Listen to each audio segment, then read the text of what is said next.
Just one? Yeah. Guy that's just like, I gotta really lock in to make sure that I'm paying attention. I would say it has to be between Shohei or Trinan. Yeah.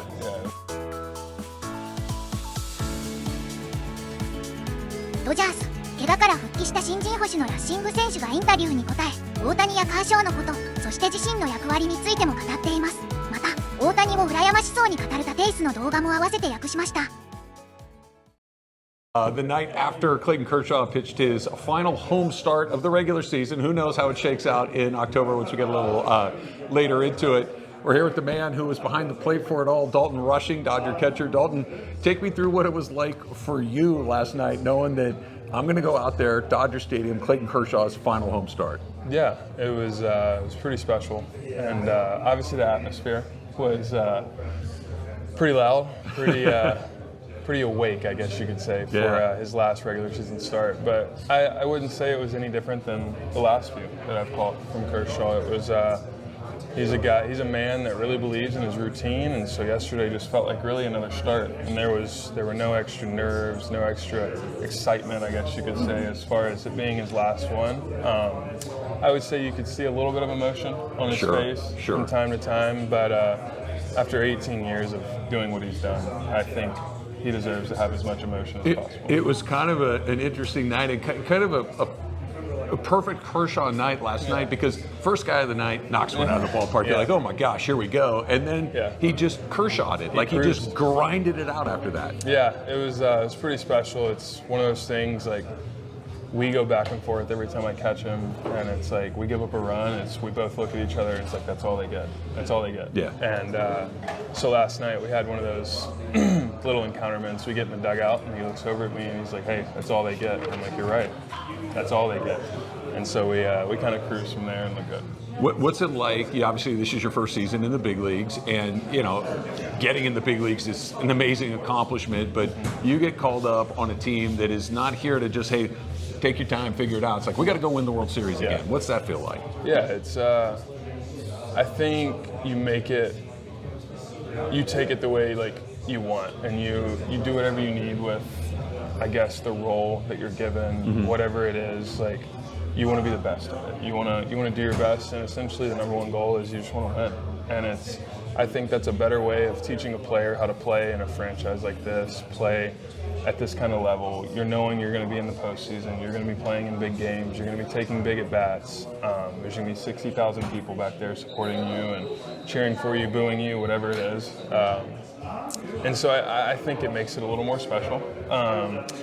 Takes you outside of your comfort zone a little bit, and I think at a young age it's very good for a young player to kind of see things like this. And like I said, once we get into the postseason, whatever my role is when that time comes, I'm going to have to embrace it, and I'm going to have to help us win as much as possible. What's it like when you've got a pitching staff like the Dodgers have this season? I mean, it's just one ace after the next. It's Ohtani, it's Yamamoto, it's Snell, it's Glasnow, it's Clayton Kershaw. Emmett Sheehan has been lights out for the last couple of months as well. And, just kind of trying to keep everything straight. Okay, this guy likes this, we're going to go through this. Is it just a daily thing? Yeah, I think the daily side of it is understanding the person, understanding how they pitch, how they compete, what helps them tick, what helps them get going. I can't go to the mound and talk to Blake Trinan the same way I can go talk to Kershaw. So it's like understanding those relationships, understanding the bonds that you have both on the field, off the field. It just allows an old veteran like Blake Trinan and Kershaw to trust a 24-year-old a little more. And I can only imagine in their shoes how tough it is to have a young catcher come in, but I think, like I had mentioned, like the relationship that I build with these guys and the way that I kind of conversate with them shows them how much I care and how much I care about their own success. Who is the toughest guy to catch, just as far as stuff, movement, velocity, sink? Like the guy that's just like, I got to really lock in to make sure that I'm paying attention.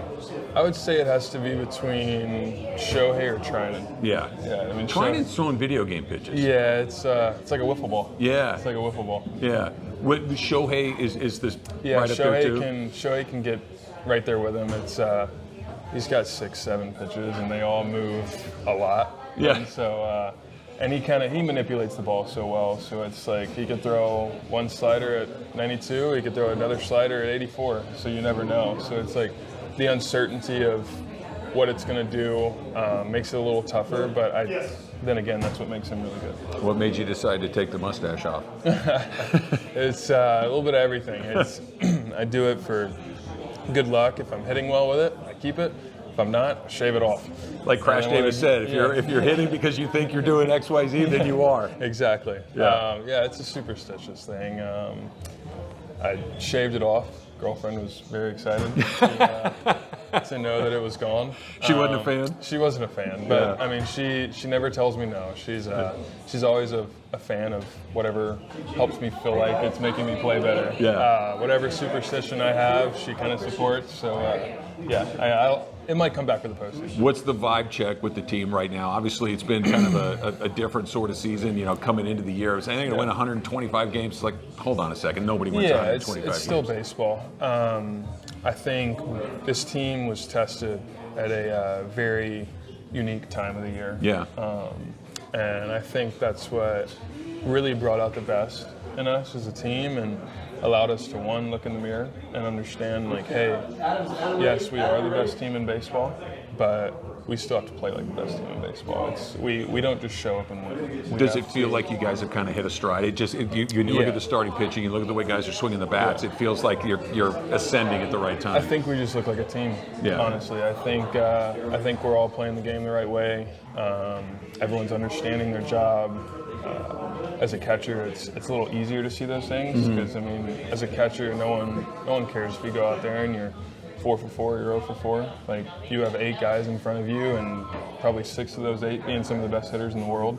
And so we have so much like star power and guys that look great with the bat right now that you really have to go out there, own your job, and understand that every single pitch you're playing for the guy in front of you, the guy to the left or the right. What's been the biggest adjustment coming to the big leagues? Besides, like, early on, like, not being a guy that plays every day, that's that a had tough, to be a first. Yeah, that's a tough adjustment. Yeah. But I would say probably the repetitive amount of talent.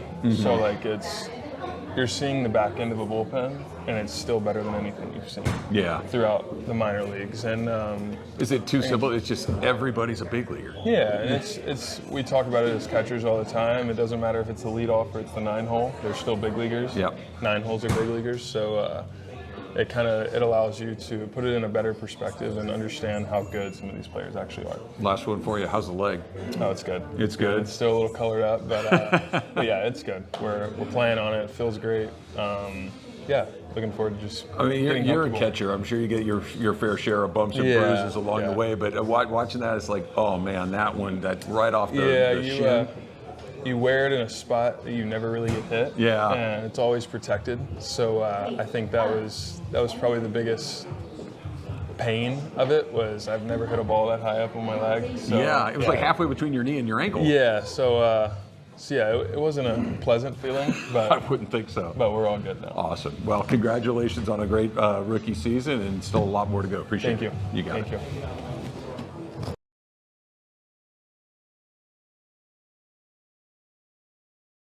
Take one tool from each guy I name and add it to your game. Your teammate Manny Machado. His defense, crazy. I mean, I've seen it on the front line. Big Aaron Judge. His power, wow. Yeah, Ohtani. Just one? Yeah. I'll take his pitch and then. Your buddy Vladdy Jr. Can I add more power? Absolutely. You can just keep taking power. More power. Juan Soto, another friend. His eyes, the way he sees the ball and the way he can track the ball and know when it's striker ball so quick is off the chart. Ronald Acuña Jr., what son you would take from him? His style, his swag, Ooh. The way he plays the game, the way he has fun and create a moment for himself. Bonus, your dad in his prime. Ooh, 2 grand slams. Same inning, same pitcher. History. Love it.